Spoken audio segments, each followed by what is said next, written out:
Hello, good evening to you and welcome to News 360. We are live from the News Hub at Adiso Kanda. I'm Natalie Fort. And my name is Alfred Okanse. Coming up in the bulletin tonight. 360 Headlines is brought to you by... Minority in Parliament demands resignation of Finance Minister Ken Ofori-Atta over the $2.25 billion bond issuance last year.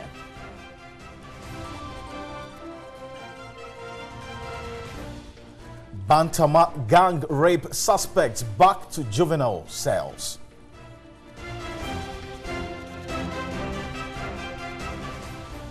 Also in the bulletin this evening, we throw the spotlight on challenges in acquiring the highly sought-after document required in confirming one's nationality, the birth certificate.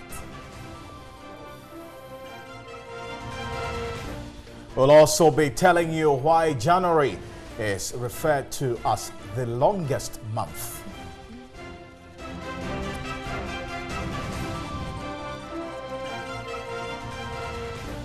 And on the international front this evening, 3 of Kenya's biggest television stations remain off air until further notice because they planned to broadcast the opposition leader's unofficial inauguration in Nairobi.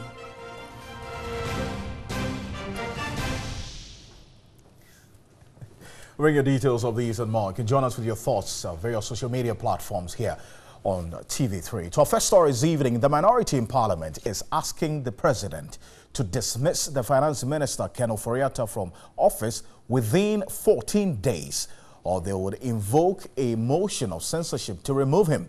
At a news conference in Accra, the minority leader Haruna Idrisu says the report of the Commission on Human Rights and Administrative Justice, SHRAJ, clearly implicates the Finance Minister in the issuance of the $2.25 billion bond last year.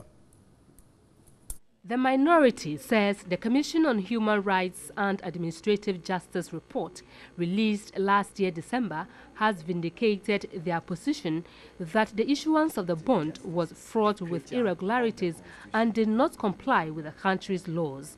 The minority leader who addressed the news conference said the SHRAJ report clearly implicates the finance minister in the issuance of the $2.25 billion bond. They accused the finance minister of conflict of interest in the raising of the bond on the international market and violation of constitutional, statutory, regulations and guidelines when he issued the bond. SHRAJ also ruled that the minister did not comply with Section 56(1) of the Public Financial Management Act 2016, Act 921, a breach of a very important legislation governing discipline in public financial management, which is the Public Financial Management Act.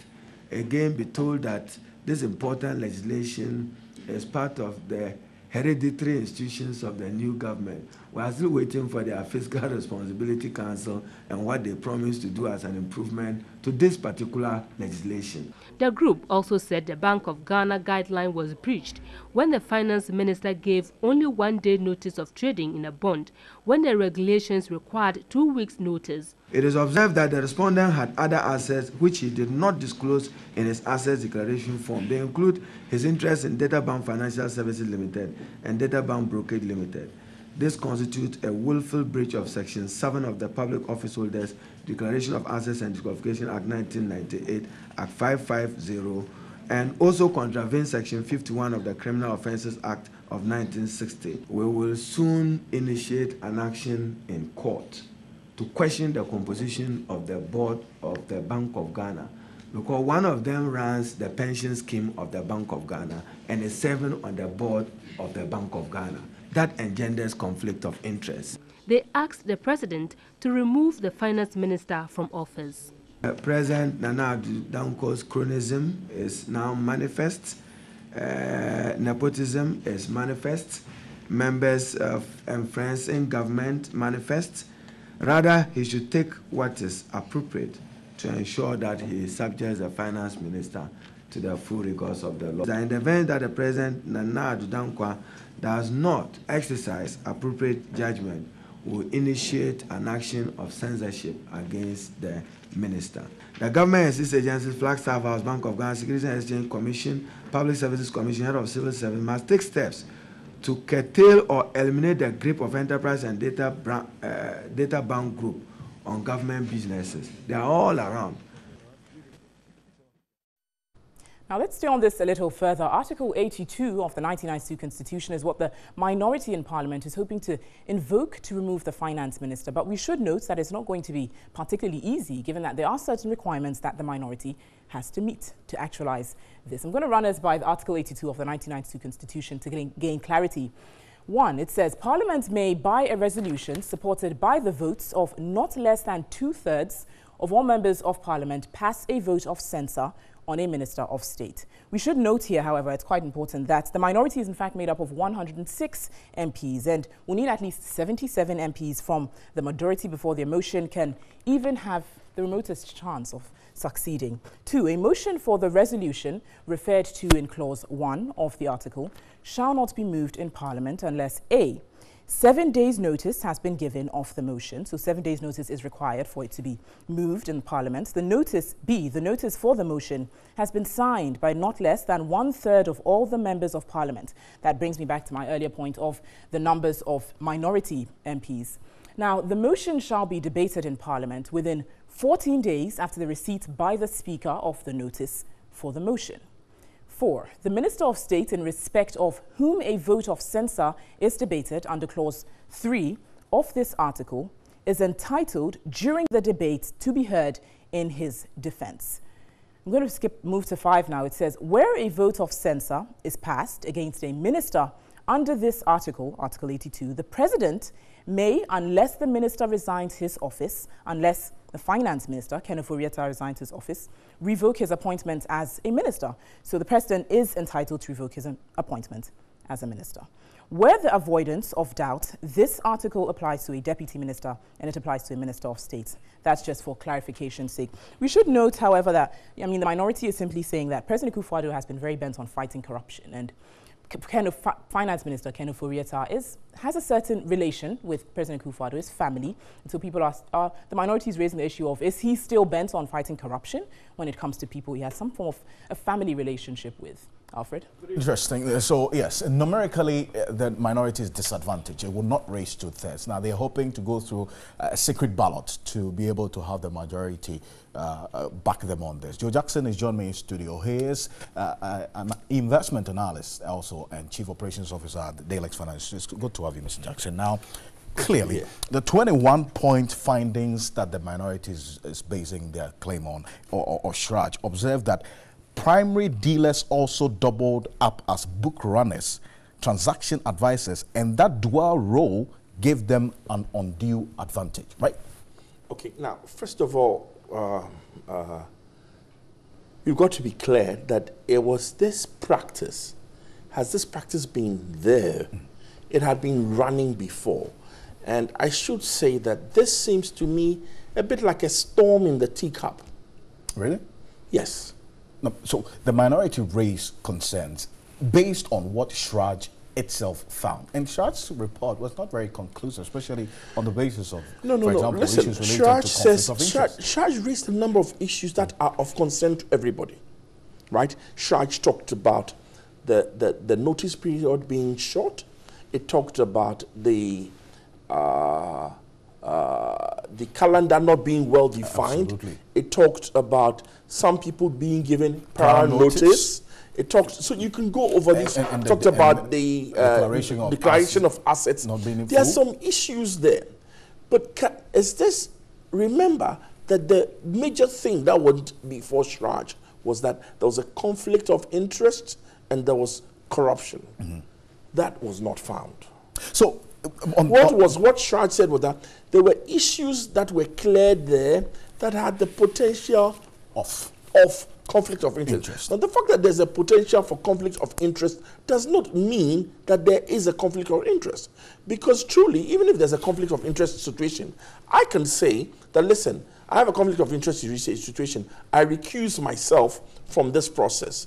Now, remember that this process was also managed by the Bank of Ghana. But, you know, for what I do know, conflict of interest appears in 3 levels, at least from the public administration analysis. Yes. It's real, perceived, or also apparent. Yes. So if you have an apparent situation, that if it is real as well, and if it is perceived, it doesn't necessarily have to be the case.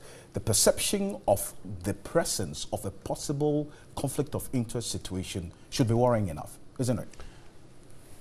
You're right. You're very right. But the issue, let's really take this issue, let's break it down as to what was really the issue.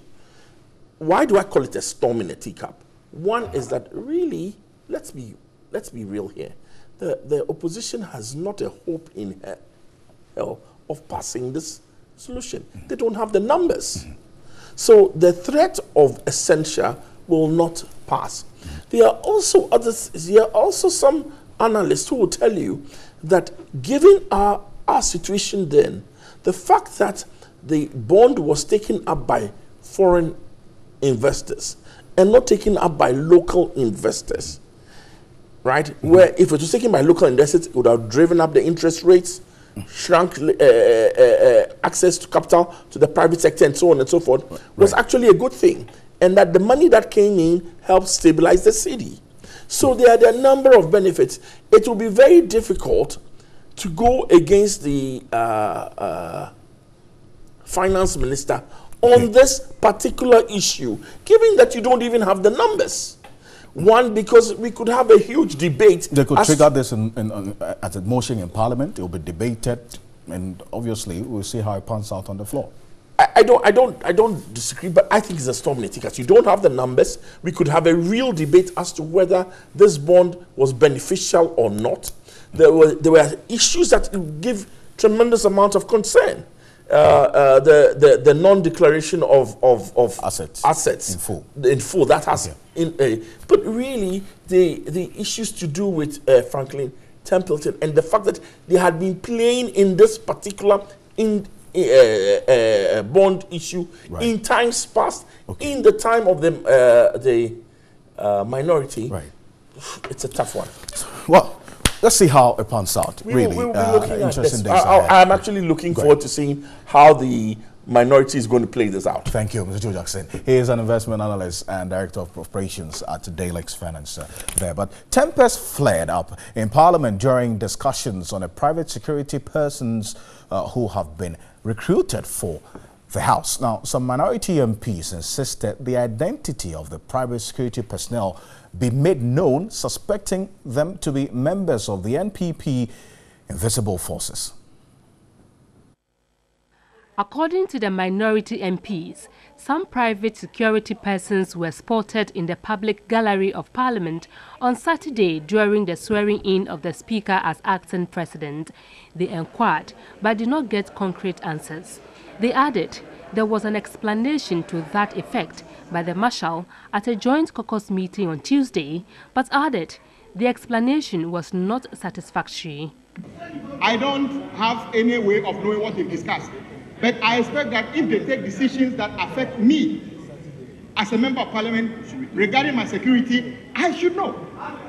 I should know.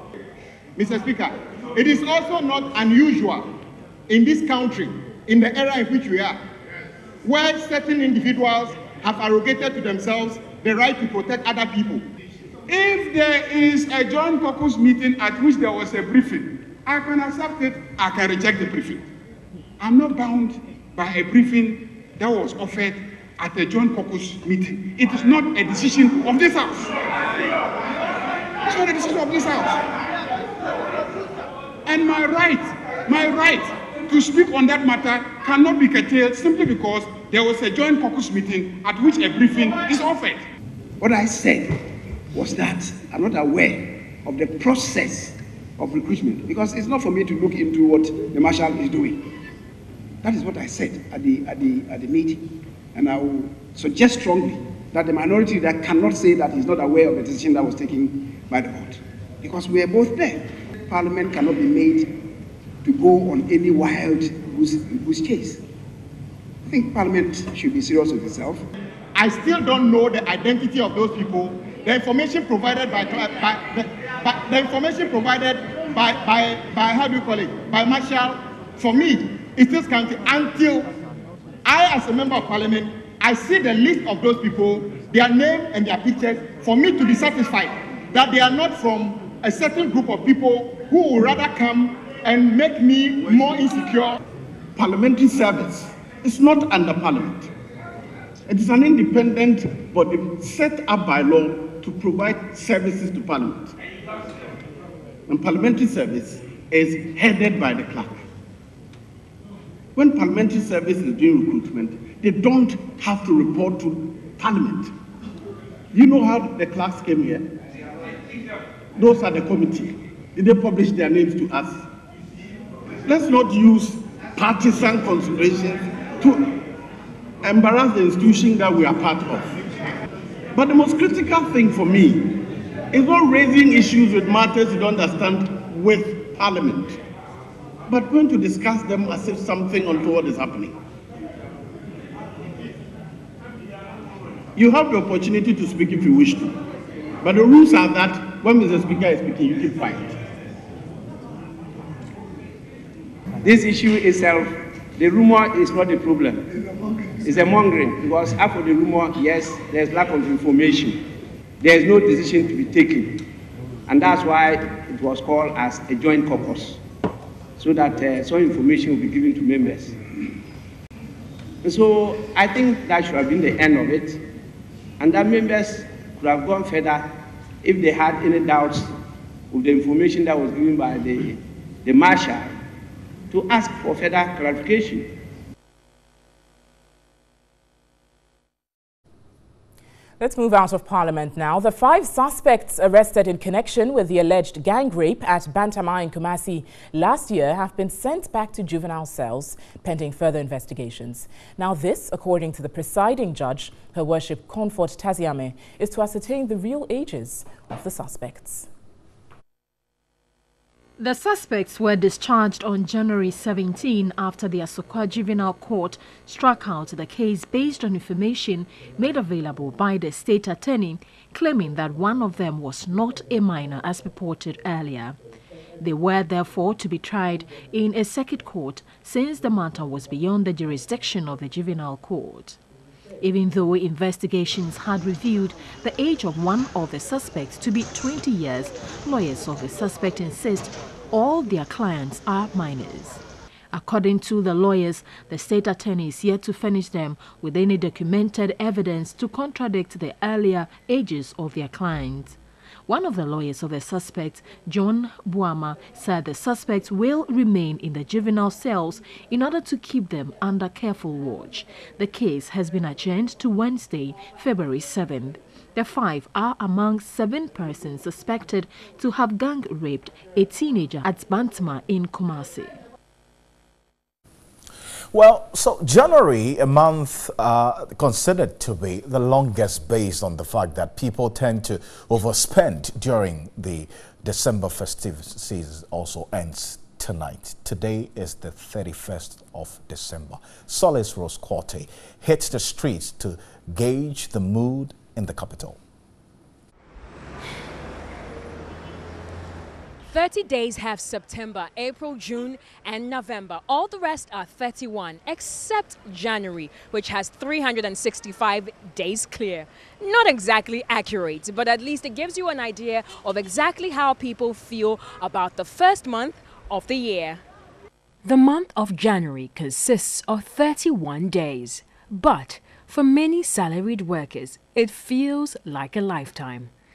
All the money was spent in December, so we're expecting that January we can get something easily, like fast, but it doesn't go well at all. But today is 31st at least. How do you feel? I'm happy. I'm happy. I'm happy that something will come by today or tomorrow. And January there's so divide January into 2.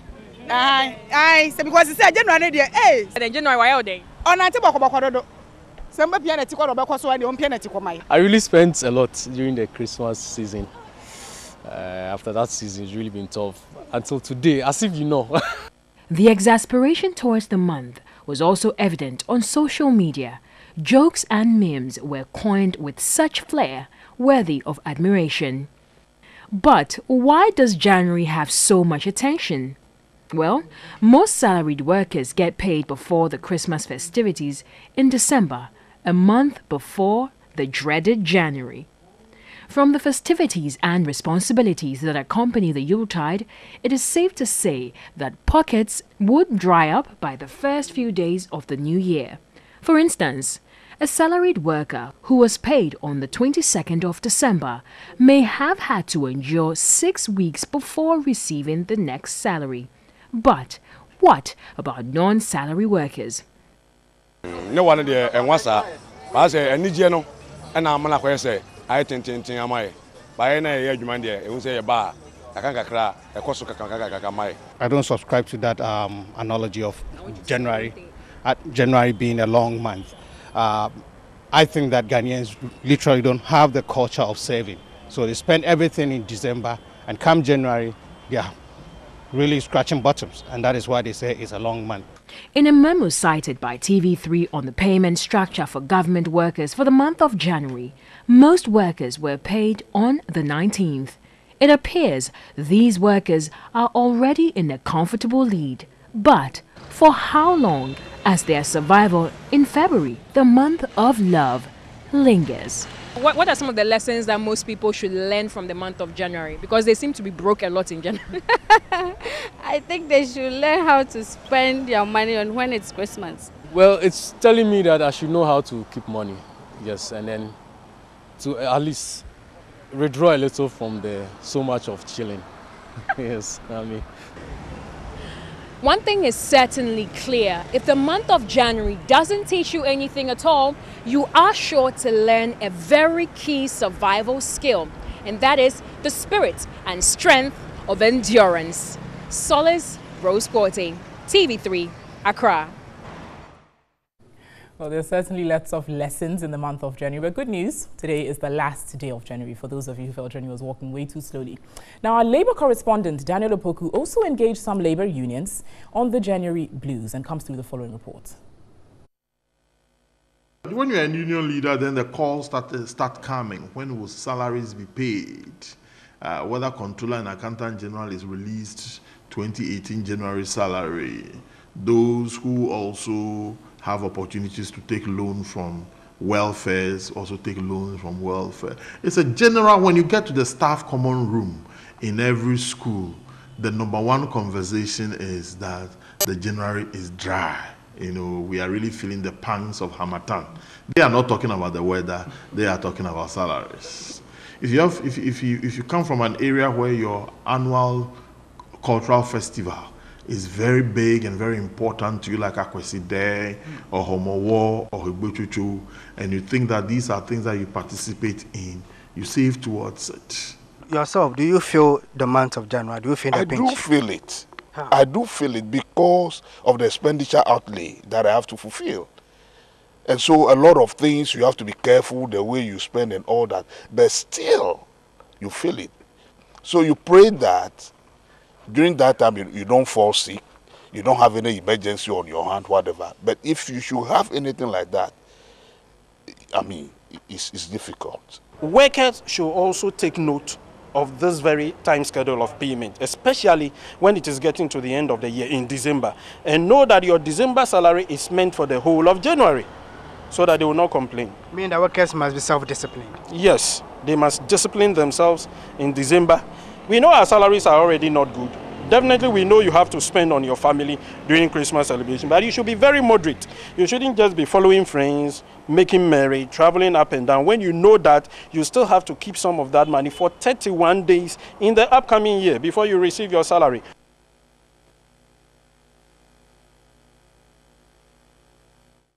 So the birth certificate is one of the most relevant documents which confirms one's nationality. It is also a basic requirement when one applies for a passport, driver's license, voter's ID card, and the national identification card. In the following report, Catherine Frimpoma highlights the difficulty in acquiring this highly sought-after document, the birth certificate. Acquiring a birth certificate is free at birth and 20 cedis after 1 year. But the frustrations associated with the processes force many to resort to several means. Martha is one of the many people who have been swindled in the process. You want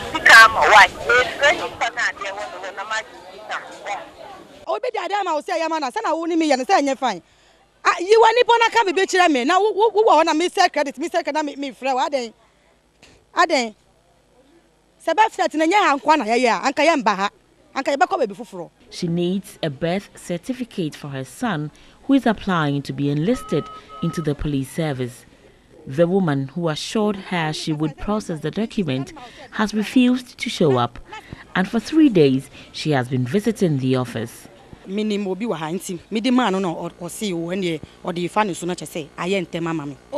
know a staff who introduced me to her because I needed it urgently, but she has just refused to see me after taking 100 cedis from me.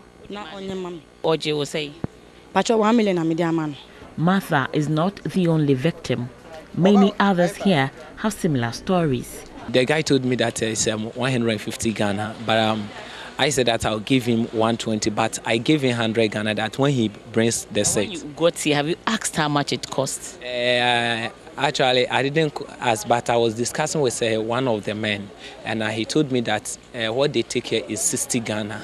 Majority of the people here were on phone calling people who never existed.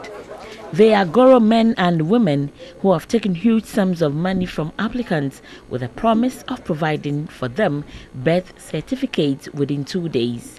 But calling them upon reaching here, it's one story or the other. Some have waited for days.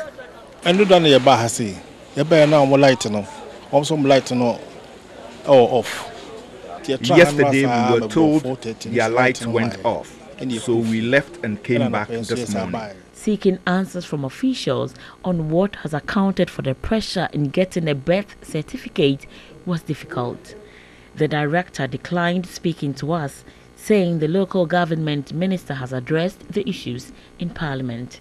Officials here have refused to speak on camera, but information gathered indicates that one is expected to pay just 20 cedis to apply for a new birth certificate, and given the required document, it shouldn't take more than 10 working days for the document to be ready.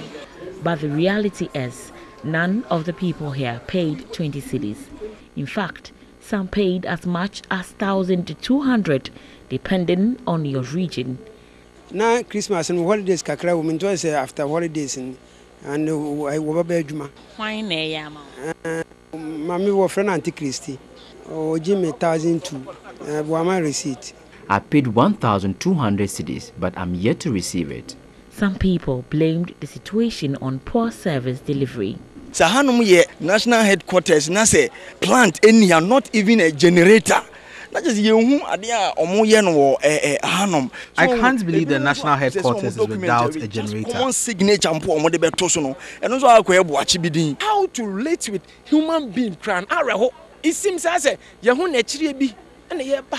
Enye bibi so anke ma hwe wa. Mami bi wa kokko as a rasta lady say mami china. Asimo kacha me reho enti yanko police na edey nam se mi gina no unim dia me de koye. The birth certificate is one of the most relevant documents which confirms one's nationality and a basic requirement when one applies for a passport, driver's license, voter's ID and the national identification card, making it a highly sought after document. The Goro boys phenomenon has matured to Goro men and women. But can the applicants be blamed? The extortion is becoming murkier and fast spreading from acquiring a passport, a driver's license to birth certificates. There is an urgent need to stop this canker before it permeates healthcare delivery. Catherine Fripoma, TV3, Accra. It's a stress to go through to get that basic document, birth certificate. Stay with us. Got a lot more focus on this. We'll be back shortly with some more news here on News 360. Just stay.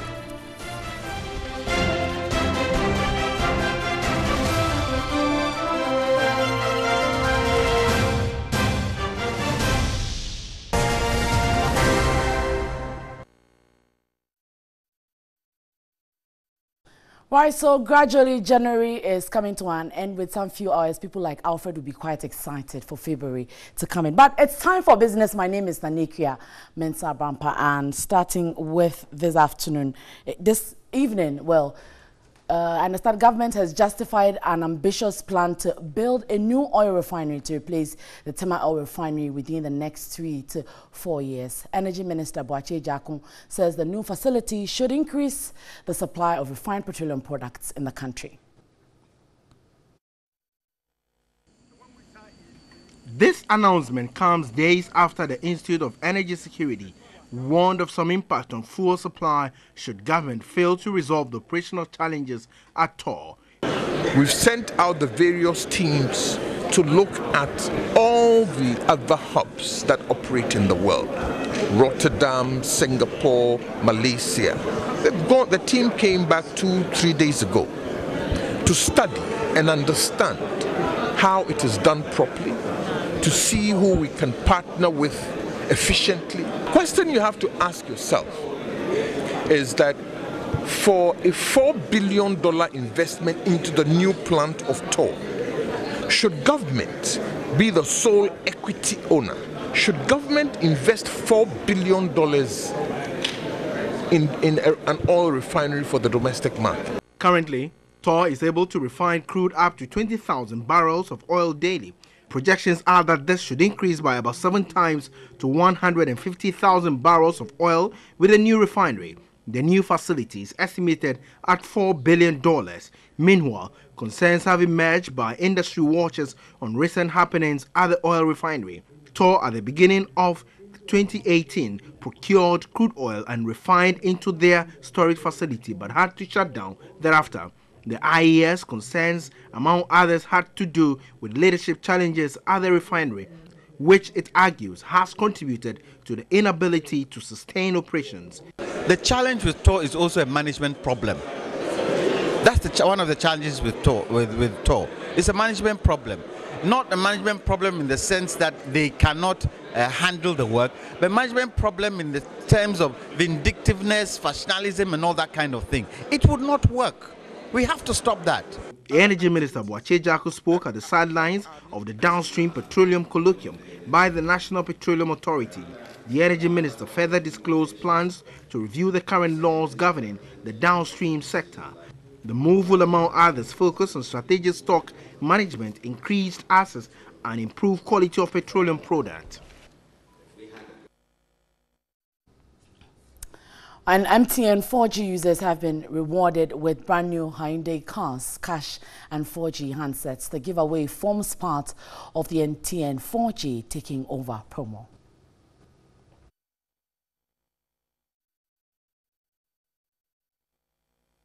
MTN is the first telecommunication company to have launched the 4G Lite in Ghana to provide super-fast internet access to subscribers countrywide. In the first of 5 planned prize presentation events, 4 winning customers were rewarded with a Hyundai Sonata, Hyundai Elantra, and 2 Hyundai i10s. Since the inception of MTN in Ghana, we've been using MTN, and we never had a disappointment with the MTN. Use it more. Next time, it could be you. Others were presented with cash prizes of 2,000 CDs and 4G Wi-Fi handsets. Senior Specialist Consumer Segment at MTN, Maxwell Arthur, encouraged all MTN subscribers to sign on to 4G to be part of the promo. Points. A peso spent on voice gets you 1 point. A peso on data gets you 2 points. A peso on SMS gets you 1 point. A peso on mobile money transfer charge gets you double points. So it's simply a usage-based promo. There's no need for any subscription. There's ATL communication going on. So customers have been informed that spend more, earn more points, and you could live your dream. We in MTN believe that we are what we are because of our customers. Anything that we do, we have the customer in mind. As part of the promotion, 800,000 MTN 4G users would be rewarded by the end of the promotion in May. The ultimate prize winner would be rewarded with a 2-bedroom house. And for all cylinder holders or users, the National Petroleum Authority says it will withdraw all cylinders in Ghana as part of the cylinder recirculation model. In the wake of gas explosions, President Akufo-Addo, on the advice of Cabinet, directed the recirculation of liquefied petroleum gas distribution. Now, the NPA at a downstream colloquium says it is bent on implementing this policy. The Chief Executive Officer of the NPA, Hassan Tampoli, justified the decision to withdraw all cylinders. We intend to roll out the second phase of the LPG refueling plant safety risk assessment. Currently, a total of 657 stations have been inspected using the criteria developed for the first phase, of which 59 stations remain closed due to non-compliance with safety standards. This phase will lead to decommissioning of high-risk stations and subsequent conversion into cylinder distribution centers under the new LPG cylinder redistribution mechanism. Low-risk stations will be considered auto-gas refueling points only. The policy stipulates that consumers will no longer own cylinders. The cylinder will be procured, owned, and branded by the LPG marketing companies, according to the NPA. The recall is expected to happen at the last quarter of this year. Hassan Tampoli noted the team overseeing the implementation of the model is embarking on several working visits across the country to learn best practices. The deadline for the implementation of the cylinder recirculation model is January 2019.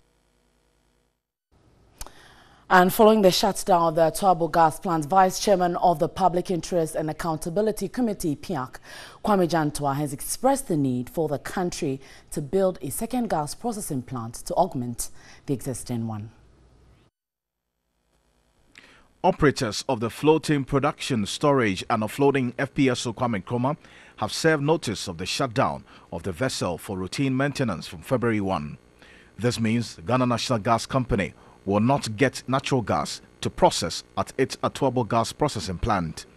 The company has therefore announced the shutdown of the gas processing plant over the period for maintenance.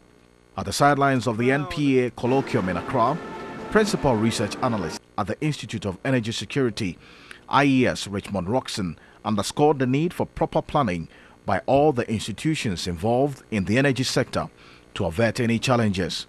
We are almost around 5,000 megawatts, way above our peak, that is about 2,000 megawatts. So we won't have any challenge with that. But if we haven't made enough provision, definitely is going to affect us. I hear from Grapevine that we'll also be falling on La Côte d'Ivoire when we have deficit, because they will be producing hydro, which will be relatively cheaper.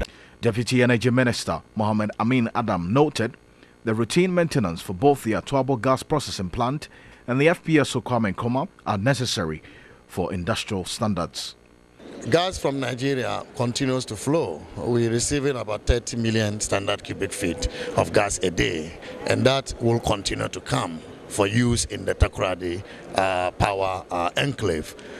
We also have stocked light crude oil, because most of our plants are dual fuel plants. We are also in discussions with Ivory Coast. We have any challenges. Ivory Coast needed to supply what will be required to supplement our own generation. Vice Chairman of the Public Interest and Accountability Committee, PIAC, Kwame Jantua, suggests the building of another gas processing plant through a possible private-public partnership. We still haven't exhausted the entirety of our offshore basins. We are also looking at Voltairean Basin, and so where we place that particular processing plant is key. And I hear that the Accra Basin is a good location for that to happen. I believe that going forward, if we can do that, then these frequent shutdowns for routine maintenance would be able to be balanced properly, so that we don't run into a situation of getting back into the old rugged dumso. All right, now let's move to the Forex and see how the city is performing against its major trading currencies. For today on the interbank market, well, it remained stable against all trading currencies. Talking about the dollar, the pound, as well as the euro. But it is buying and selling at 4 Ghana cedis, 42 pesos when you visit the interbank market. Remember, these figures or prices you see there could differ from one bank to the other. And the money equivalent, that is for the cedi to the dollar, is sometimes higher when you visit the Forex. You could get it at 4 cedis, 50 pesos or more. But now we move on to the cedi to that of the euro is at 6 Ghana cedis, 26 pesos when you are buying, and when it's being sold to you, you can get it at 6 Ghana cedis, 27 pesos. For the cedi to that of the euro, well, the first one was the pound, the 6 cedi 62. Let me go back again. 6 cedi 26 pesos buying, that is the cedi to the Great British pound, and also it is being sold at 6 Ghana cedis 27 pesos. Sorry for that mix up there. Now for the cedi to the euro, 5 Ghana cedis 51 is what it is being bought and sold to you at the interbank rate. Of course, the Forex rates are likely to change there.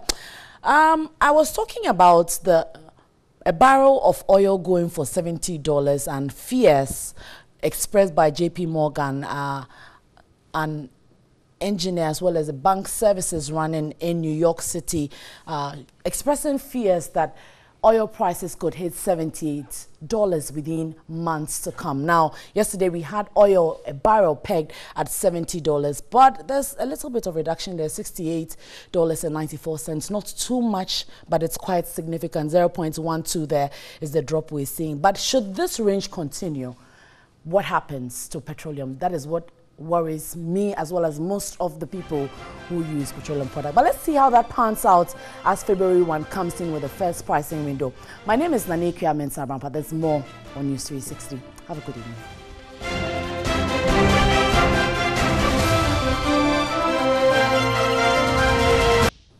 Welcome back to News 360. In other news this evening, President Akufo-Addo has returned home after attending the 30th African Union Summit in Addis Ababa, Ethiopia. The president, while at the summit, opened a forum on the discussion of the Maputo Protocol, which took place on the sidelines of the meeting, and urged member states to ratify the 2003 Maputo Protocol, which is the African Charter on Human and People's Rights on the Rights of Women in Africa.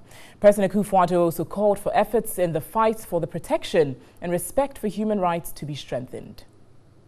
He had to transit through South Africa to attend the funeral of his great friend, Hugh Masekela.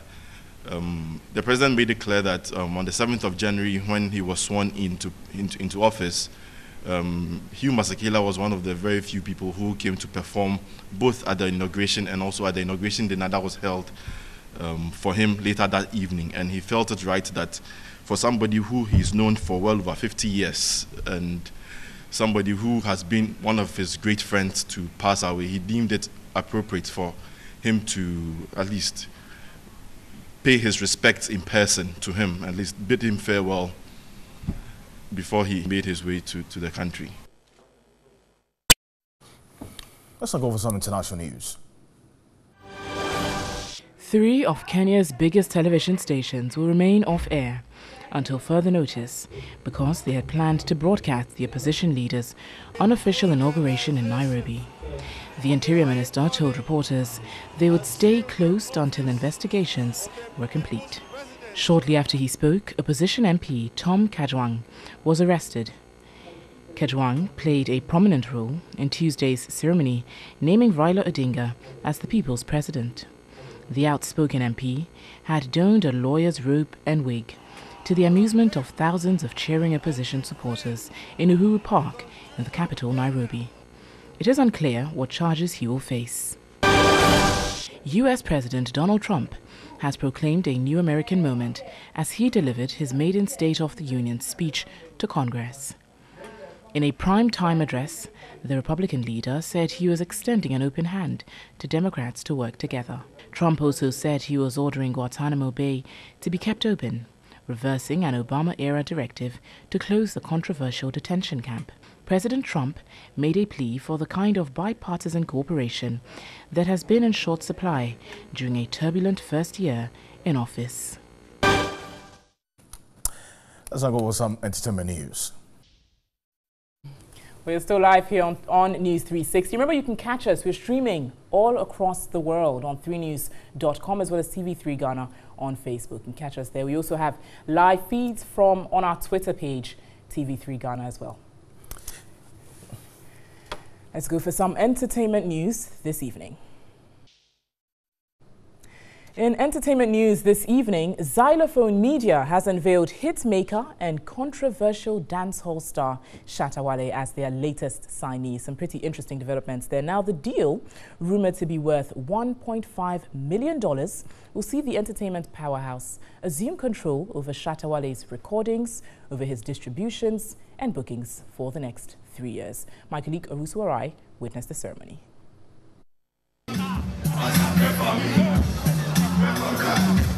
The East Legon office of Xylophone Media was besieged by loyalists of hitmaker Shatta Wale Wednesday afternoon. The icon Wale was billed to ink a juicy contract that could change his fortunes musically, and missing the special moment was not an option. Soon, their hero arrived. Owner of Xylophone Media, Nanapia Mensah, who stayed tight-lipped on detail of the contract, noted efforts will be intensified in projecting Shatta's brand beyond Ghana. I cannot go into the intricacies of it, because some of the reasons are kind of like very personal and confidential. But the few that I can share with the public is that, his credibility when it comes to his professional endeavor is no in question. Shatta Wale sees the landmark signing as a dream come true. When I woke up today, I thought it was Christmas though, because it has always been my dream for 10 years now to get under a record label.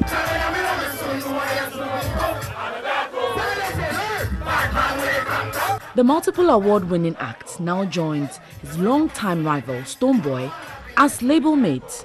Managing their interests and egos to avoid friction remains an issue of concern. Lawrence Nanesiama is in charge of signings at Xylophone Media. Xylophone is a structured major label, so that issue won't come up. Because every artist on the label has a road manager.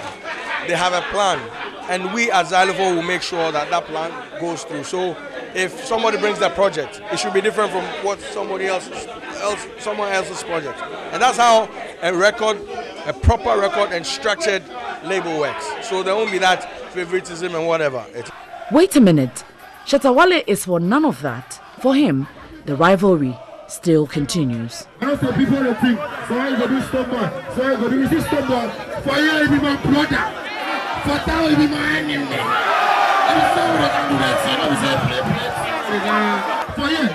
Me, I go sleep and say, we will plug. But see when we enter town, different things. If the people don't say Shatta movement, Shatta movement,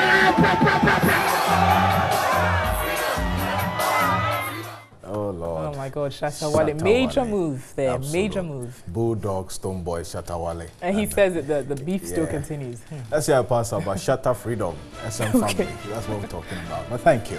On behalf of the rest of the team, we're grateful for spending your 60 minutes with us here on News 360. My name is Alfred Akanti. And I'm Natalie Ford. We've got more news on our website. That's 3news.com. And News at 10 will simulcast on our sister station, 3FM 92.7. Thanks so much for watching. Have a lovely evening.